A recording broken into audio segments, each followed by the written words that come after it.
공공기관이나 지자체가 지역 활성화를 위해서 다양한 지원 사업을 하고 있는데요. 그 중에서도 주목할 만한 사업이 있어서 소개를 하고자 합니다.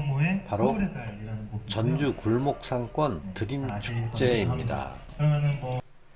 코로나로 침체된 지역 상권의 회복을 위한 지역 맞춤형 축제 진행이라는 타이틀로 공개 모집을 통해 신청을 받고 심사를 거쳐서 일정의 지원금과 그리고 온라인 홍보, 조명 지원 사업, 전주 드림 레시피, 전문가 컨설팅 등을 제공을 하는 겁니다. 즉 희망하는 단체를 대상으로 공개 모집을 했고요. 심사를 통해서 대상을 선정을 했습니다. 일반적으로는 지자체에서 지역 축제를 직접 주최를 하거나 상권 등의 일부 지원을 하는 경우는 덜어 있었습니다만 골목 상권화를 위해 이렇게 직접 지원을 하는 것은 드문 경우로 지역 활성화의 새로운 지원 정책의 지평을 열었다는 평가를 받고 있습니다. 아마도 지자체 중에서는 처음이 아닌가 싶습니다. 결과적으로 이번 상권의 성과를 보면 골목 상권의 경우는 고객이 38%, 매출은 39% 늘어난 것으로 나타났습니다. 전통시장도 고객 수와 매출이 각각 33%씩 증가를 했습니다. 이번 사업의 총괄 감독은 스타트라인 엔터테인먼트의 서유영 대표가 맡았고요. 그리고 컨설턴트로서는 이인숙 공공자치학회 대표, 이덕순 사단법인 문화관광산업연구원 대표, 그리고 엄상용 이벤트넷 대표가 맡았습니다. 이번 골목상권 드림축제의 사업 내용은 다음과 같습니다. 보시는 것처럼 혁신동, 중앙동, 우화동, 서신동, 서학동, 여의동, 평화동 등에서 다양한 사업을 했는데 사업 내용을 보시면 조금씩 다릅니다. 이것은 앞에서 말씀드렸듯이 원하는 단체가 사업 계획서를 작성해서 심사를 받고 그래서 자기들 나름대로의 특색이 있는 것들을 좀 살려서 사업 내용을 꾸렸기 때문에 조금씩은 다릅니다. 이 축제는 지난해 11월 20일부터 12월 21일까지 약 2달 동안 진행이 됐습니다. 전주역 앞에 첫 마중길, 우화 4길 등 골목 상권과 중앙상가시장, 모래내시장, 동문상점가, 서부시장, 남부시장, 전주 전자상가, 전북대 대학로 상점가 등 모두 18곳에서 진행이 됐습니다. 소상공인과 주민, 지역 공동체, 문화예술인 등과 함께 상권 특색에 맞는 소비 촉진 행사와 문화예술 공연, 체험 등으로 다채롭게 펼쳐졌습니다.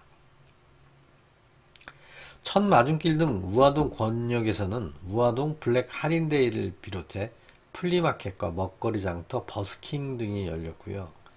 중앙상가시장에서는 의류 20% 할인 행사와 모래내 시장에서는 마감 특가 세일을 진행을 했습니다. 전북대 대학로 상점가에서는 플레이존과 창업존, 남부시장에서는 먹거리 장터와 청년몰 10주년 행사 등이 펼쳐졌습니다. 이번 사업에 있어서 잘된 점 그리고 보완할 점을 한번 살펴보면요. 우선 통일된 디자인을 활용을 하려고 많은 노력을 했습니다. 그리고 참여 상가나 지역 협조 등이 잘 됐었고요. 또한 코로나19 방역수칙 준수를 위해 상당히 노력을 했습니다. 아무래도 가장 중요한 사항이었겠죠. 또한 상가의 상품 판매, 즉 지역 상권에 있는 그 상가의 상품 판매가 원활했습니다. 사진에서 보시는 것처럼 인근 상가에서 다양한 상품, 심지어는 한방 병원에서도 나와서 주민을 위한 골목 상권을 위한 그런 행사들을 했습니다. 또한 조명, 경관 등을 조성을 하려고 꽤 노력을 했고요.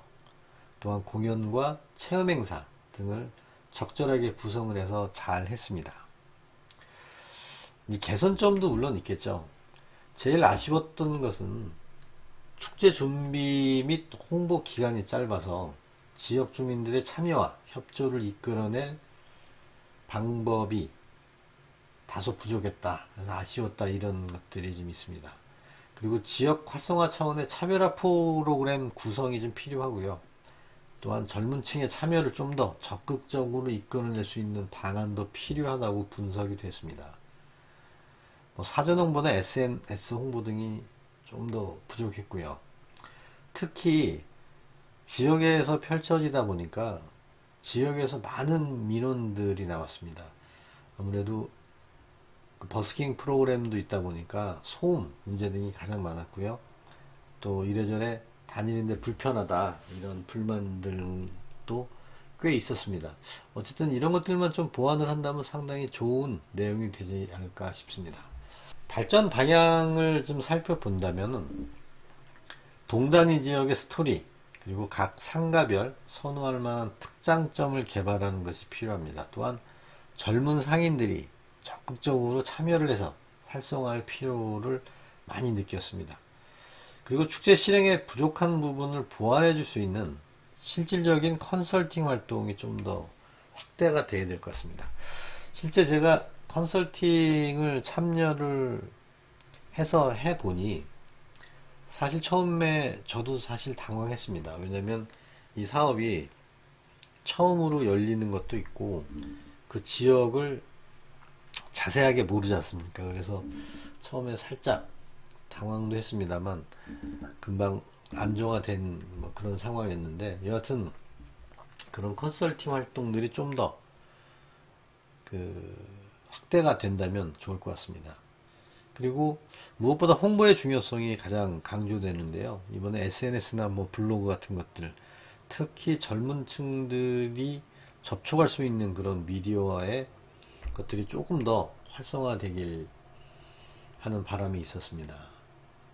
그리고 지속적인 컨텐츠가 좀 필요하고요. 또한 이게 아무래도 지자체에서 지원금을 내리는 것이기 때문에 철저하게 성과 평가를 통해서 선의의 경쟁 체계가 구축이 되는 것도 중요합니다. 또한 일부 예산의 비효율적 지출 방지, 이것은 특히 신청 단체마다 조금씩 사업비를 지출하는 것들이 조금 다를 수 있습니다. 그래서 그런 것들을 좀 효율적으로 사용을 하게끔 하고요. 또한 이 개최 효과를 높이기 위해 축제 개최 중에 개선 평가와 개최 후의 평가 프로그램, 특히 세금을 사용하는 것이기 때문에 예산 사용 등에 대한 검증 시스템 구축 마련이 굉장히 필요한 것으로 나타났습니다. 어쨌든 앞에서 말씀드린 것처럼 새로운 지원 활성화의 형태입니다. 그래서 아마도 여타 지자체에서 찾아보기 힘든 그런 하나의 정책이었는데 사후에 여러 가지 면들을 고려했을 때 내년에도 전주시에서 이 사업을 진행하는 것으로 결정이 됐습니다. 그것은 그만큼 효과적인 면도 있었었고요. 또 그런 효과가 상당히 기대된다 이렇게 볼 수가 있습니다. 결국은 사업 자체가 상당히 긍정적이었다 이렇게 유추할 수가 있을 것 같습니다. 어쨌든 내년에도 골목 상권 활성화를 위한 사업으로서 좀 더 정착이 되는 그런 계기가 되었으면 합니다.